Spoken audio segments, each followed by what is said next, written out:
Good evening, everybody, and thanks again to Destination Uri for giving me this opportunity to give a bit of a roundup on the news for the Camlough Bessbrook area and what's going on around here. So we'll start off tonight, just a bit of a roundup on Bessbrook United. I see that they have a game in the Mid-Ulster Shield coming up. So this is going to take place on November the 21st. That's on a Saturday, November the 21st. And I just want to wish the team all the best, and fair play. They've had a fairly good record to date. I'd also like to say congratulations to the Brookfield Youth Club because they've been presented with a new kit, and the sponsor, as you'll see from the next photograph, is a local lad, Ronan McNulty. And fair play to Ronan. That's absolutely fantastic. That's a lad who's done fairly well. He's in Australia most of the time working, and he's coming back and putting back into the community. No doubt he played football back in the day himself, and he's just putting back into the community to the best he can. And fair play to you, Ronan, for doing that. And best of luck to the youth club as well. And no doubt they will make good use of their new kits. So fair play to the lads. I'd also like to go on to, as you can see there, our next match is against Mayo in the All-Ireland Championship, Senior Championship. So this is taking place on Saturday, the 14th November at 3:15 p.m. in Parnell Park in Dublin. And it's live on Tina G. So again, it's an opportunity for us all just to tune into Tina G, just to show our support. They have done us absolutely brilliantly to date. So the least we can do is tune in, give a bit of support. It's unfortunate that these days we can't go to the matches, and just create a bit of an atmosphere to give them an extra drive. But they've been doing excellently on their own anyway. But so tune in on Saturday to Tina G at 3:15. Next, I'd like to talk about, and this is one of our local legends, Amy Mackin. And as you can see, she's a winner of the ladies football for October.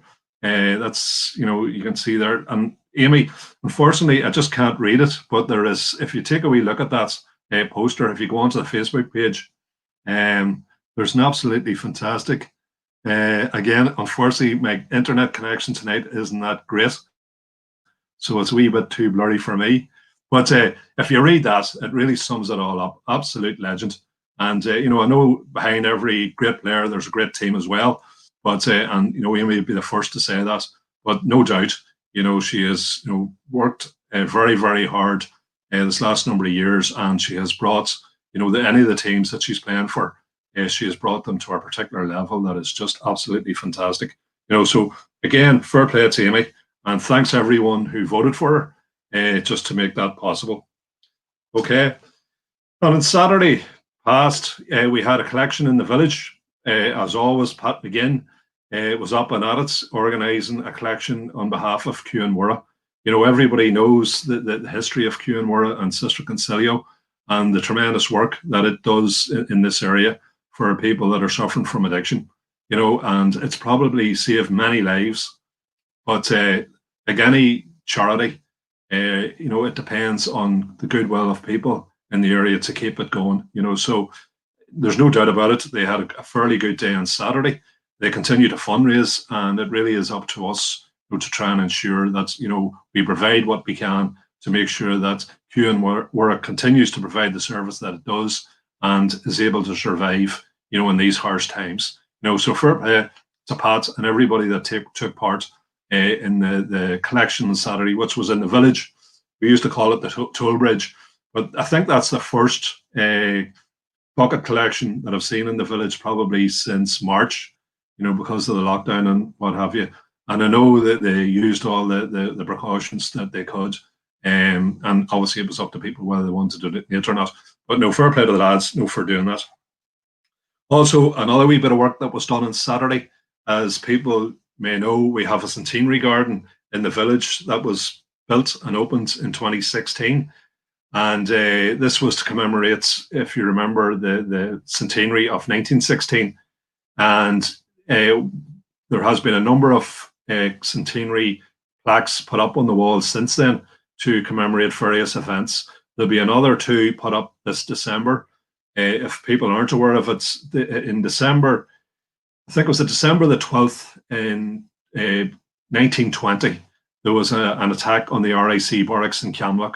The RIC barracks was more or less the headquarters for the area for British Crown forces. And, during that conflict, they became targets. So there was an attack on the barracks.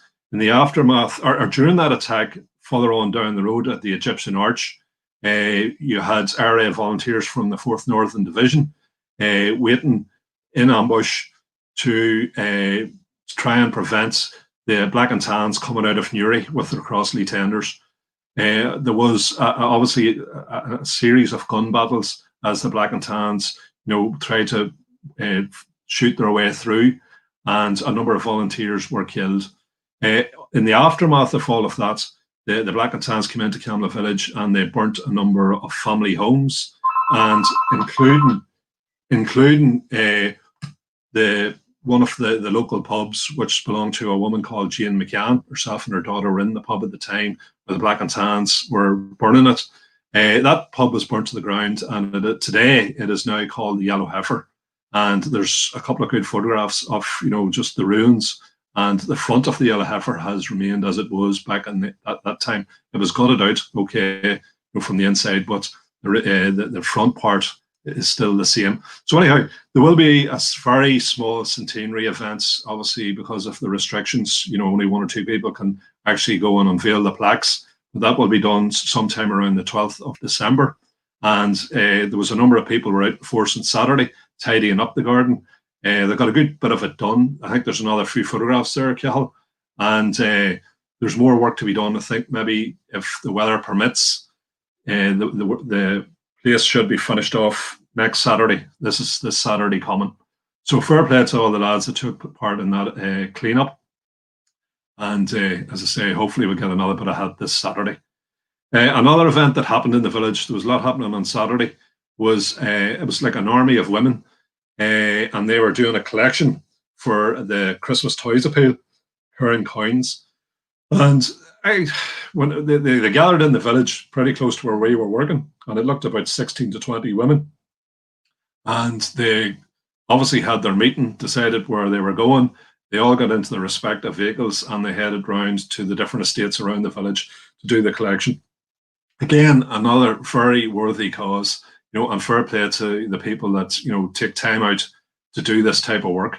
And, they were taking no credit, for themselves. They were just determined to, raise as much funds as they possibly could. And Ireland being Ireland, people are always fairly generous. It's just in our blood. And, so at least for 99% of us anyway, so that I think they did fairly well. They had all the doors, and people were quite generous with that appeal. So fair play to them, and wish them all the best of luck, for the next couple of weeks as they continue to gather up money for the Christmas Toys Appeal. So that's the roundup for Saturday. I'd just like to finish off tonight, and it's on the birth of a baby boy. Anya and Stephen Mooney. Stephen is a teacher down in St. Paul's, and Anya is a teacher. I think she was teaching last time I heard anyway in one of the schools up in Drogheda, or down in Drogheda. So a new baby boy born today, healthy looking wee chap he is. No name yet has been chosen, and all I can do is it'll be a fantastic new era in their lives, because this is the firstborn. And, fair play. This is going to be absolutely fantastic.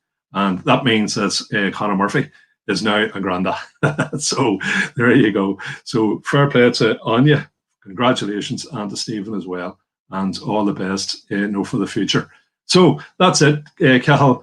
Yet again, thanks very much for this opportunity. And, as I say, anybody with any work that they're doing, any appeals, any events, fundraisers, birthdays, anything at all, and they want to give a shout out, just get in contact with me by the usual way. So, slán go fáil agus hí Hawaii.